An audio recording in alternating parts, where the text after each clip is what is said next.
साहेब, तुम्ही हे काय करत आहात? मयूरने सुनीताच्या कमरेला हात घातला.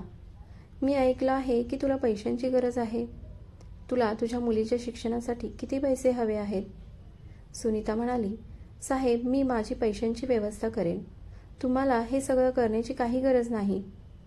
सुनीता मयूरच्या घरी मोलकरणीचं काम करत होती. मयूर तिला म्हणाला, पण माझं एकदा ऐकून तर घे. मी तुझी मदत करू शकतो. सांग, मला किती पैसे हवेत तुला? मी तुझ्या मुलीचं ॲडमिशन करून देईन.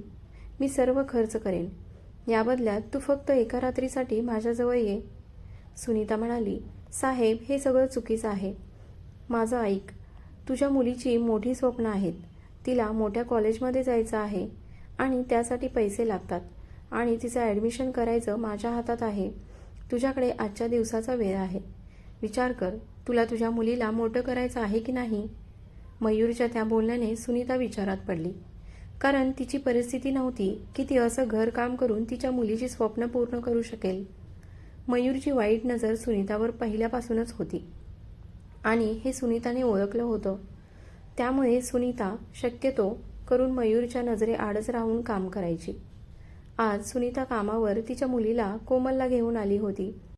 मयूरच्या बायकोने प्राचीने कोमलला बघितलं. अरे कोमल, आज तू पण आली आहेस? तेव्हा सुनीताने सांगितलं की अभ्यास तर करत नाही, म्हणून मीच तिला घेऊन आले. कामात मदतही करेल.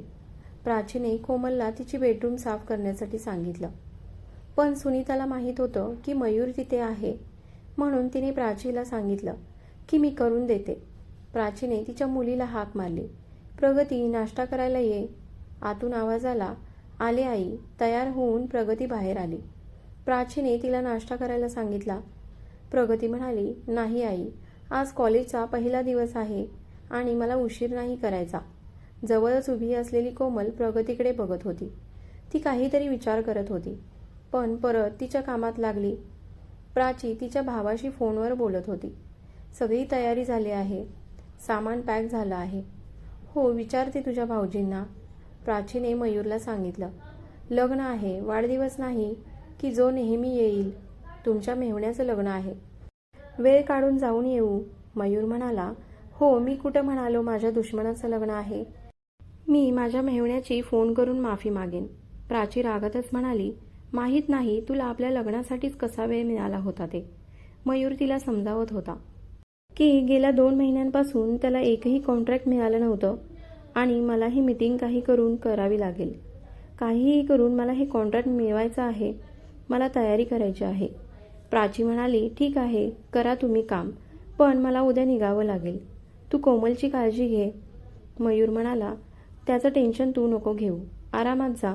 आणि त्याने परत आपलं डोकं लॅपटॉपमध्ये घुसवलं. इकडे सुनीताच्या घरी कोमल तिच्याच विचारात गुंग होती. सुनीताची नजर कोमलवर पडली. कोमल, मी तुला काहीतरी सांगत आहे. तुझं लक्ष कुठे आहे? तेव्हा कोमल म्हणाली की आई, माझे सगळे मित्रमैत्रिणी कॉलेजमध्ये जातात. मलाही शिकायचं आहे, पण मी एकटीच घरी बसली आहे. त्या सगळ्यांपेक्षा मला जास्त मार्क मिळाले आहेत. त्यावर सुनीता कोमलला म्हणाली, जास्त मार्क मिळवून ॲडमिशन मिळत नाही. त्यासाठी पैसे लागतात आणि मोठ्या कॉलेजमध्ये शिकण्यासाठी किती पैसे लागतात हे तुलाही चांगलंच माहीत आहे आणि तुला आपली परिस्थिती देखील माहीत आहे. तरीही तू असं बोलत आहेस. कोमल म्हणाली, तर काय मी आता नेहमी घरातच बसून राहणार? तुला माहीत आहे ना, बाबांचं किती मोठं स्वप्न होतं ते माझ्यासाठी. त्यांना मला माझ्या पायावर उभा राहिलेलं बघायचं होतं. सुनीताने कोमलला उदास बघून सांगितलं, काळजी करू नकोस, मी काहीतरी व्यवस्था करते. सकाळी सुनीता मयूरच्या घरी कामासाठी पोहोचली. प्राची सकाळी लग्नासाठी जायला निघत होती. तेव्हा सुनीताने तिच्याकडे कोमलच्या ॲडमिशनसाठी पैसे मागितले. तेव्हा प्राची म्हणाली की मी लग्नाला जाऊन येते आणि मग काय करता येईल ते बघू. मयूर हे सगळं ऐकत होता. तो मध्येच बोलला, प्राची, तुला वेळ होत आहे, निघा तुम्ही. प्राची प्रगतीला घेऊन निघून गेली. प्राची निघून जाताच मयूरने सुनीताला वाईट नजरेने बघायला सुरुवात केली. सुनीताने मयूरकडे पाहिलं आणि खाली मान घालून ती किचनमध्ये गेली. मयूरही तिच्या मागे किचनमध्ये आला. तेव्हा सुनीता घाबरून म्हणाली, साहेब, तुम्ही हे काय करत आहे? मयूरने सुनीताच्या कमरेत हात घातला आणि म्हणाला, मी ऐकलं आहे की तुला पैशांची गरज आहे. किती पैसे हवे आहेत तुला? साहेब, माझं मी पैशांची व्यवस्था करेन. तुम्हाला हे सगळं करण्याची काही गरज नाही. तेव्हा सुनील म्हणाला, माझं एकदा ऐकून तरी घे. मी तुझी मदत करू शकतो. सांग, मला किती पैसे हवे आहेत तुला? मुलीचं ॲडमिशन करून देईन. मी सर्व खर्च करेन. या बदल्यात तू फक्त एका रात्रीसाठी माझ्याजवळ ये. सुनीता म्हणाली, साहेब, हे सगळं चुकीचं आहे. मयूर म्हणाला, ऐक, तुझ्या मुलीची मोठी स्वप्न आहेत. तिला मोठ्या कॉलेजमध्ये जायचं आहे आणि त्यासाठी पैसे लागतात आणि तिचं ॲडमिशन करायचं माझ्या हातात आहे. तुझ्याकडे आजच्या दिवसाचा वेळ आहे. विचार कर, तुला तुझ्या मुलीला मोठं करायचं आहे की नाही? मयूरच्या त्या बोलण्याने सुनीता विचारात पडली, कारण तिची परिस्थिती नव्हती की ती असं घरकाम करून तिच्या मुलीची स्वप्न पूर्ण करू शकेल. सुनीता तिथून घरी निघून गेली. पण मयूरचं बोलणं तिच्या डोक्यात घुमत होतं. तर दुसरीकडे कोमलची स्वप्न ही तिच्या डोळ्यातून फिरत होती. इतक्यात कोमल तिच्या जवळ आली आणि म्हणाली, माहीत आहे आई, आज माझ्या मैत्रिणी घरी आल्या होत्या. त्यांचं कॉलेज सुरू झालं आहे. मला पण कॉलेजला जाता येईल ना? सुनीताने कोमलला जवळ घेतलं. तुला कॉलेजला जायचं आहे, नक्की जाशील तू. दुसऱ्या दिवशी सकाळी सुनीता कामावर पोहोचली. मयूर तिचीच वाट बघत होता. सुनीता खाली मान घालून सरळ त्याच्या बेडरूममध्ये गेली. मयूरने हातातील काम बाजूला ठेवलं आणि तोही तिच्या मागे बेडरूममध्ये गेला. सुनीताने कोमलच्या स्वप्नांसाठी स्वतःचा बळी दिला होता. मयूरने कोमलचं ॲडमिशन त्याच्या मुलीच्या कॉलेजमध्ये करून देण्याचं आश्वासन दिलं. आज सुनीतासोबत कोमलही आली होती. ती प्रगतीसोबत कॉलेजविषयी बोलत होती. तितक्यात मयूर तिथे आला आणि आता मयूरची नजर कोमलवर होती. सुनीता चहा घेऊन आली. तिने बघितलं की मयूर कोमलकडे आधाशासारखा बघत होता. एक राक्षसी हास्य करत त्यानं सुनीताच्या हातातून चहाचा कप घेऊन पिऊ लागला. सुनीताने मयूरचे इरादे ओळखले होते. तिने कोमलला सांगितलं की कोमल, तू घरी जा. पण कोमलला थांबायचं होतं. प्रगतीनेही आग्रह केला कोमलला थांबण्यासाठी. म्हणून सुनीता तिला सोडून एकटीच घरी निघून गेली. थोड्या वेळाने प्रगतीने दोघींसाठी चहा बनवला. पण चहाचा कप घेत असताना गरम चहा कोमलच्या अंगावर सांडला. मयूरने कोमलला त्याच्या बेडरूममध्ये जाऊन चेंज करण्यास सांगितलं आणि तोही तिच्या मागे गेला आणि कोमल कपडे चेंज करत असताना तिचा व्हिडिओ बनवला. दुसऱ्या दिवशी सुनीता कामावर आली होती. घरी कोणीच नव्हतं. मयूरने दरवाजा बंद केला. सुनीता खूपच घाबरली होती. मयूर तिच्या जवळ आला आणि तिला हात लावला. तो म्हणाला, मला तुझ्यावर कीव येते की तू तुझं वैवाहिक आयुष्य जगू शकली नाहीस. लग्नानंतर तुझा नवरा तुला सोडून गेला आणि काही दिवसात तुझी मुलगीही तुला सोडून लग्न करून निघून जाईल. खूप तरुण झाली आहे ती.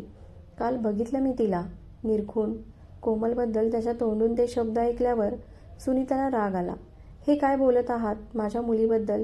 मी माझ्या मुलीबद्दल एकही शब्द ऐकू घेणार नाही. प्रगती कॉलेजमधून घरी आली होती. तिच्याकडे घरची चावी होती. ती दार उघडून आत आली. तिने मयूरच्या खोलीतून ओरडण्याचा आवाज ऐकला. प्रगती मयूरच्या खोलीबाहेर जाऊन त्याचं बोलणं ऐकत होती. सुनीता बोलत होती, इथं काम करणं माझं मजबुरी आहे आणि त्या दिवशी जे काही झालं तीही माझी मजबुरीच होती. कृपा करून माझ्या मुलीचं ॲडमिशन कॉलेजमध्ये करून द्या. मी तुमच्या पुढे हात जोडते. मयूर हसत तिला म्हणाला, तुला माहीत आहे, काहीतरी मिळवण्यासाठी काहीतरी गमवावं लागतं आणि यासाठी तुला आणखी एक गोष्ट गमवावी लागेल. सुनीता म्हणाली, तुम्हाला काय म्हणायचं आहे? त्यावर मयूर म्हणाला, मी तुझ्यासोबत जे केलं त्यात मला आनंद मिळाला नाही, म्हणून तू तुझ्या मुलीला कोमलला माझ्याकडे एका रात्रीसाठी पाठवून दे. हे ऐकताच सुनीताने मयूरच्या कानाखाली लावली, मी माझ्या मुलीच्या बाबतीत एक शब्दही ऐकून घेणार नाही. माझ्या मुलीचं नाव घेऊ नकोस तुझ्या घाणेरड्या तोंडातून. माझ्यापर्यंत सर्व ठीक आहे. मी सर्व काही ऐकू शकते, सर्व काही सहनही करू शकते. पण माझ्या मुलीबद्दल मी एकही शब्द ऐकून घेणार नाही आणि आत्ताच्या आत्ता मी मॅडमना सगळं काही सांगणार आहे. तेव्हा मयूरने तिला थांबवलं आणि सुनीताला सांगितलं की आपण त्या दिवशी काय केलं त्याचा मी व्हिडिओ बनवला आहे आणि इतकंच नाही तर तुझी मुलगी तरुण झाली आहे, तिचाही व्हिडिओ मी बनवला आहे. आणि त्याने तो व्हिडिओ सुनीताला दाखवला. ते बघितल्यानंतर सुनीताच्या पायाखालची जमीनच सरकली.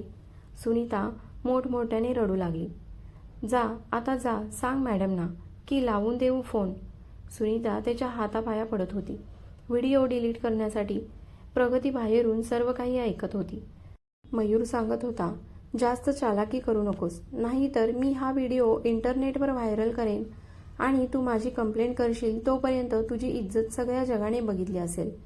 बाहेर उभ्या असलेल्या प्रगतीला सर्व समजलं होतं की का तिचे बाबा कोमलचं ॲडमिशन करून देणार होते. तिने विचारही केला नव्हता की तिचे बाबा या पातळीला जाऊन विचार करत असतील. मयूर सुनीताला धमकावत होता की तुझी मुलगी कॉलेजला जाण्याआधीच इतकी फेमस होईल की कॉलेजमधील गल्लीतील प्रत्येक व्यक्तीने तुझ्या मुलीचा तो व्हिडिओ बघितला असेल. सुनीता त्याच्या पुढे हातापाया पडत होती की तुम्ही जे सांगाल ते मी करेन, पण हे व्हिडिओ डिलीट करा. मयूर म्हणाला, अशा रडण्याने काही होणार नाही. घरी जा आणि तुझ्या मुलीला समजाव. कॉलेजमध्ये ॲडमिशन पाहिजे आहे ना, ॲडमिशनचा सगळा खर्च मी करेन.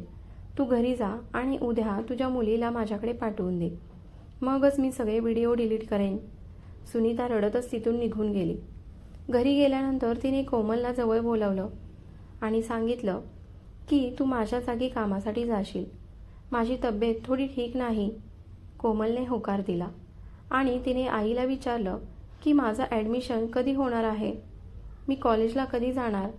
तेव्हा सुनीताने सांगितलं की उद्या तू जाणार आहेस ना तिकडे, तर तेव्हा तूच त्यांना विचार. इकडे प्रगतीला तिच्या बाबांचं खरं रूप समजलं होतं. ती खूप दुःखी झाली होती. तिला अजूनही खरं वाटत नव्हतं की तिचे बाबा असं काही करू शकतात. इतक्यात तिच्या खोलीमध्ये मयूर आला. तो तिला जेवणासाठी बोलवायला आला होता. मयूरला बाथरूममध्ये गेलेलं बघून प्रगती मयूरच्या खोलीत गेली आणि ते व्हिडिओ डिलीट करण्यासाठी त्याचा मोबाईल घेतला.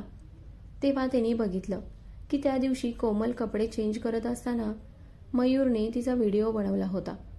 तिने सगळे व्हिडिओ डिलीट केले आणि मोबाईल परत ठेवून ती तिथून निघून गेली.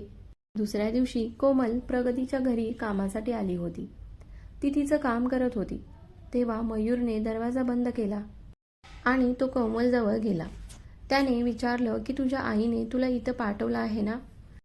मयूर कोमलच्या अंगावरून हात फिरवत होता.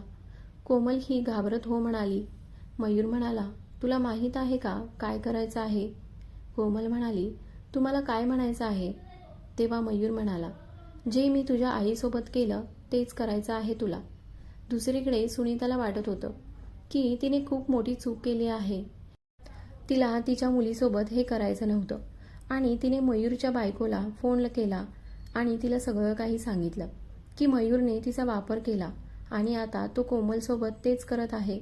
तेव्हा प्राचीने सुनीताला विचारलं की कोमल कुठे आहे. तेव्हा सुनीताने सांगितलं की कोमल तुमच्या घरी आहे आणि साहेब पण घरीच आहेत. सुनीता प्राचीला विनवण्या करत होती की माझ्या मुलीला वाचवा. प्राचीने सुनीताला सांगितलं की मी लगेच इथून निघते. सुनीता ही मयूरच्या घराकडे धावली. मयूर कोमलसोबत गैरव्यवहार करत होता. कोमल आरडाओरडा करत होती. तिचा आवाज प्रगतीने ऐकला आणि ती मयूरच्या रूमकडे धावली. तिने दरवाजावर मारायला सुरुवात केली.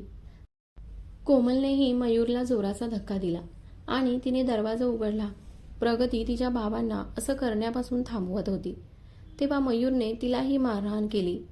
त्याच्या अंगात जणू राक्षसच शिरला होता. त्याने वासनेपायी स्वतःच्या मुलीवर हात उचलला. प्रगतीने परत दरवाजा उघडून त्याला थांबवण्याचा प्रयत्न केला, पण त्याने परत तिला धक्का दिला. तेव्हा प्रगतीने कोमलला वाचवण्यासाठी टेबलवरील फ्लॉवर पॉट घेतला आणि मयूरच्या डोक्यात घातला. मयूर तिथेच बेशुद्ध पडला. इतक्यात सुनीताही तिथे आली. प्रगतीने पोलिसांना फोन करून बोलावलं. पोलिसांनी मयूरला अटक केली.